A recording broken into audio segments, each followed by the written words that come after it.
it feels good. It's a relief, but it's not what we are aiming for. It's not what we are. That's not the reason why we are here to win quarterfinal. We are here to win, man, and this crowd. This is when Virtus Pro plays at its best.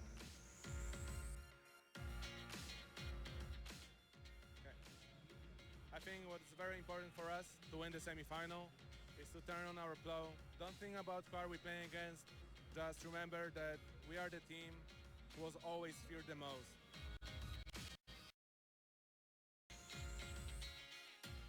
We have the highest skill selling from all the teams. No matter what you say, no matter what you think, I think that my boys are the best out there. Make some noise, Cologne, for Fnatic. Okay, today when we entered the arena, people booed at us, and we were actually quite surprised about that. We didn't think people would do that, but at the same time, I would be a bit salty as well if a team beat my favorite team. So what can I say? People hate us because we are good.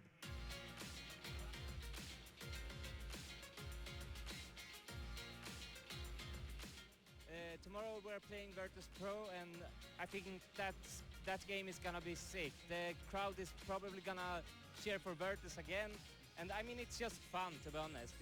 We love playing with a big crowd, and you hear cheers, and even if they don't cheer for you, it's still a lot of more fun.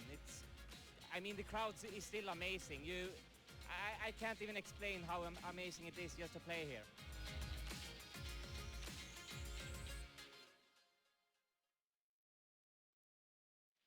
There we have.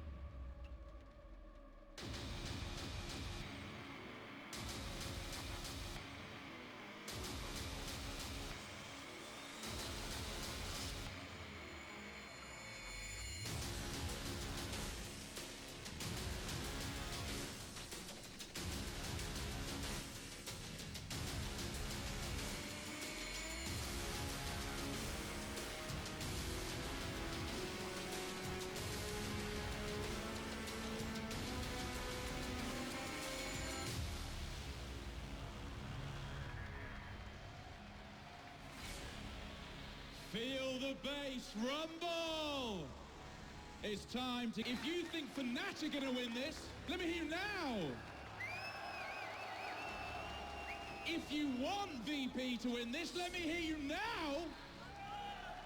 If you want Fnatic to win this, let me hear you now! I don't know, it's 50-50. All I can tell you is this is going to be one hell of a matchup. I spoke to Taz yesterday. All he said was, I'm focusing on the final. That is a fine thing to do until you've got Fnatic in the way. So, every person in here, in the Lankness Arena, I want to hear you right now. I want to hear you at the top of your voices when we welcome our next two quarterfinalists! Get ready for the second semi-final. Make some noise, Cologne. Coming to the stage at this time, here's Virtus Pro.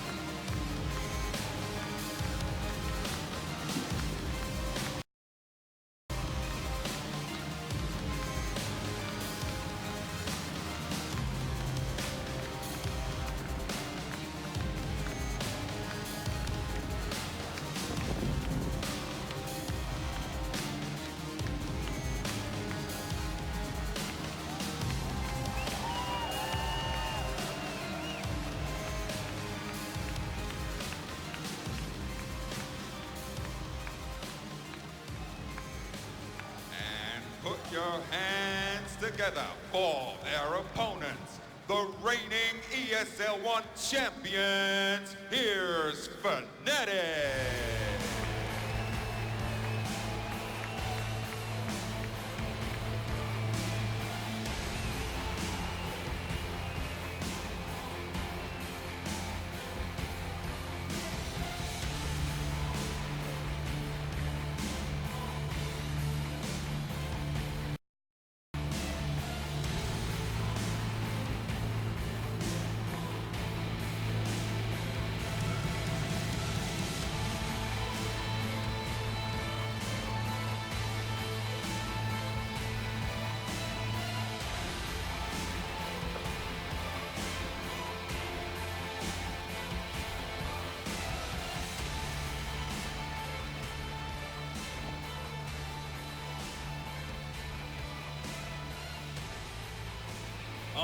man, boy, am I glad Taz is good at CSGO, because otherwise he knows how to play a crowd, and he would be taking all of our jobs here in the desk and on the stage, because he is super pumped up to play this semifinal. Taz looks like he's just ready to rip apart anything that stands in his way going to the finals. I think that is one of the beautiful things about Taz and some of these Polish players. They have been around for ages. They're not here for the money. You see the passion in their eyes. It's all in for the CS. It's nothing about anything else. It's about the fans. It's about winning. It's just beautiful, right? Yeah, I mean, people who are watching, whether at home or live, Katowice 2014, you know, the fans feel the same way, right? When they see VP play. We have a ton of VP fans here, too. They've kind of taken over half of the stadium now, told all the MV fans, hey, go take a break, go get some lunch. You guys already won. We're here now. It's our turn to cheer for our favorite players. Well, gentlemen, let's get into the nitty-gritty then in this matchup. We talked briefly before, but again, let's start with two players, and this time I want to mention the operas for both teams, and a little bit of a contrast if we can take a look at the numbers, if we bring them up on screen, on maybe how they utilize their operas. And it does seem like, just at a glance, you know, VP not relying as heavily on Neo as some of these other teams do, including Fnatic. So they're very different styles of Orba, to be fair. So we've got Neo, very defensive, just hits the shots he needs to, very consistent like that, and he actually doesn't give too much away. You won't see him pushing through smokes trying to do the flashy stuff, but on the other side, we've got JW, the absolute opposite end of the spectrum there. He is the flashiest role. He does things that are considered wrong in CS, but he is so good that he can pull it off. That's the whole element of JW. He can do whatever he likes and actually find kills from horrible situations. Yeah, I mean, he's definitely one of those players that breaks the mold like that, making plays that you don't expect or you don't think are going to work out. But you can just see it. I mean, really look at the kill-to-death ratio. I mean, this is an Opera and Neo that, you know, you look at him play Inferno on the B side yesterday. His whole job is to get one kill and just stay alive. He's not going to go for more than that. He's going to wait for his teammates to rotate in. He's a very safe, smart, fundamental player, whereas JW is just like, let's get in there and wreak havoc. But the danger of that is when JW is having a massive impact, he can really dictate where you have to play on the map, because he can force you to areas. If he's on fire, you don't want to go near that. Yeah, I mean, whenever you hear about some of these players, JW's name does come up often on how the game revolves kind of around him for both teams, right? If he's on fire, both teams are going to have to start kind of putting the spotlight on him and working around that. And of course, the map veto also awaiting us. How do you think that's going to affect the game, Cadian? We talked a bit about it earlier. We kind of feel like Fnatic could go ahead and remove Train. I think they. And that's probably the only thing which is 100%, I feel like, for this veto, at least from my point of perspective. We saw them removing Train against Luminosity yesterday. Virtus Pro were beating NIP on this very specific map. That's for sure. I don't know about you, Henry, if you have anything special. I think it's really hard to dissect that, but I think VP removing Cash may be a good shout, just because we know how dominating Olofmeister can be on that. But here we go then. Let's see how this breaks down. All right. Gonna depend a lot, but every time we talked about Fnatic, it sounds like you can't really find a hole there. Fnatic did veto Train, and actually VP going to veto Dust 2 as the very first veto. And they picked Mirage very quickly, that's for sure. I mean, they have been known for being so insanely strong on both CT and Terrace half of this map. And the Fnatic pick, that could be anything from Inferno to Overpass. Oh, Inferno. Okay, there we go. I mean, these are aggressive map picks from both teams, knowing that they're going to start with the T side of each one of them. I mean, that's insane. So this is huge to both these teams. That was very quick, actually, much faster than most vetoes and picks and bans than we've seen other teams. So both these teams coming into this with a very set plan.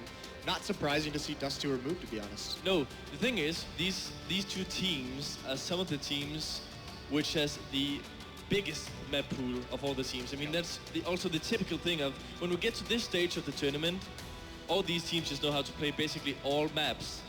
The thing is, the maps that Virtus Pro likes is also the similar maps that Fnatic likes. So it's Fnatic, a little bit of trouble against Luminosity closing things out. In fact, almost Luminosity taking over that game. Yeah, but like I said before, when they had such a dominating lead and they got to 5-0 on the T side of Mirage, it looked like they got a little bit complacent. I don't think they were playing at 100% at that stage.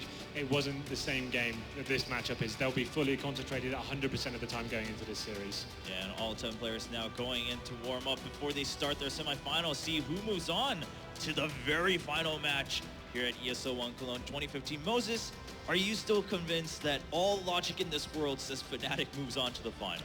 they're the best team in the world, and they've looked like it up until we just saw Envy play that last match. That was a scary look out of Envy.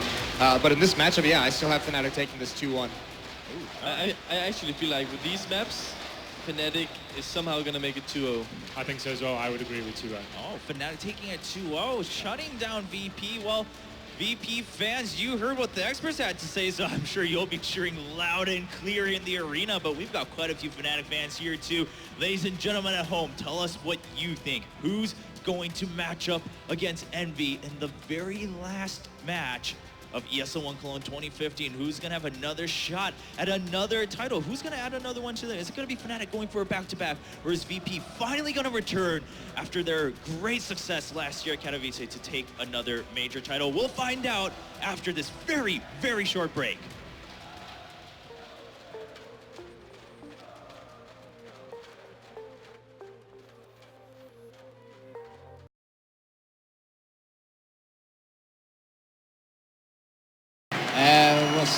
Was hard mentally to play that game. Come on, guys, it was a great match. You have to cheer for both teams in great matches like that. Talk me through, what was it like to play? It was hard mentally to play that game, but we... Guys, please respect for the finalists, second finalists, please respect them. Amazing words from Taz, amazing words. That's what makes this sport great. Talk me through, it was hard mentally.